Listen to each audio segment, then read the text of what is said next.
All right, today we're diving into a model that might just be a real game changer in the AI world. It's called the MiniMax M2.5.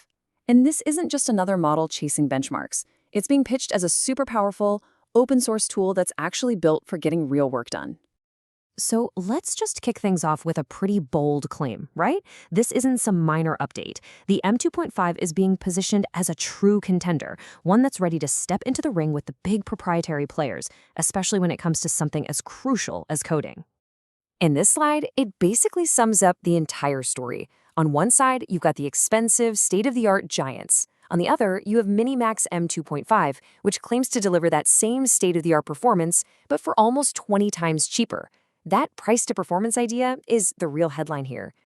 Okay, so that's the big claim, right? But does the performance actually live up to all that hype? Let's dig into the numbers and see if it holds up. And yeah, the numbers are really strong, especially on some tough benchmarks. Hitting over 80% on Sway Bench, that's a top-tier score for coding. And you can see it's no one-trick pony with those high marks in browser tasks and tool use. And let's be clear, these aren't just good for open-source scores. These are competitive with pretty much everything out there. But like we said, those performance numbers are really only half of it. The other half, and you could argue the more revolutionary part, is all about the model's efficiency and just how radically affordable it is. So on top of being super capable, this thing is built for speed. It's reportedly running 37% faster than its competitors on those really demanding, complex jobs. For anyone who develops, you know what that means. Less time waiting, more time creating. That is a massive advantage in the real world. But the real kicker has to be the price. You can run this thing at a really fast clip, 100 tokens a second for about $1 an hour. Or you can slow it down a bit and pay just 30 cents. The API pricing is also just incredibly low. This is the kind of pricing that could genuinely open up high-end AI to so many more people. So what's the big takeaway here? Well, when the cost of running a powerful AI drops this low, it could totally change how developers build and deploy AI agents. It goes from being this precious resource you have to carefully manage to something you can use much more freely, and that could unlock a whole new wave of innovation. All right, benchmarks are one thing, but how does this thing actually perform out in the wild? We decided to put it through a series of really demanding, practical coding tests to see if it could walk the walk. First up, we threw a pretty complex front-end task at it. We just asked it to create a full landing page for a made-up company called Okra. This is a great test of its ability to handle design, structure, and dynamic features all in one go. And honestly, the results were just wow. It didn't just spit out a basic web page. It produced a complete, dynamic site with really complex animations and beautiful typography. The level of polish from just a single prompt was seriously impressive.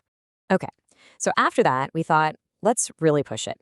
We asked for a functional, data-heavy investment portal, basically a clone of a Bloomberg-style terminal. This is a huge leap in complexity. We're talking multiple interconnected working parts. And you're not going to believe this, but it built the entire thing in a single shot. And I mean, everything worked. It was pulling in live market news, showing commodity prices. It had an analysis tab. It even built a working watch list. That ability to handle such a complex system is something you just don't see very often.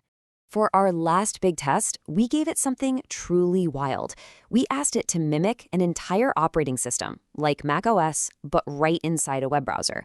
This is a really serious test of how well it understands deep interactive functionality.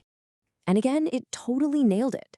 The result had a functional loading screen, a toolbar, and even working apps. You could literally drag files around, right-click to make new folders, and use a search function. This is the kind of interactive detail that makes other really powerful models just fall over. Okay, so after seeing all of that, we had one thought. Where does this thing break? Because no model is perfect, right? So we decided we were going to push it until we found its limits. Stress testing is where you really find out what an AI can do. One test in particular just blew us away. We asked it to generate a functional clone of the game Minecraft. And that's not just about writing static code. It's about creating a dynamic, living environment. Now, what made this so incredible was its ability to continuously generate the world around you. As you walk, new biomes and terrain just appear. This is a known weak spot for a lot of other top models. They can make that first world, but then they really struggle to add to it. The M2.5 handled it like it was no big deal. But like I said, nothing's perfect. So we cooked up a specific stress test, one designed to combine complex 3D graphics with tricky user interaction, just to find that breaking point. The task was to create an interactive 3D rotating view of an iPhone. And you know what? It made a really good attempt. It rendered the product, it even wired up the zoom and rotation controls, but it couldn't quite get the function perfectly right.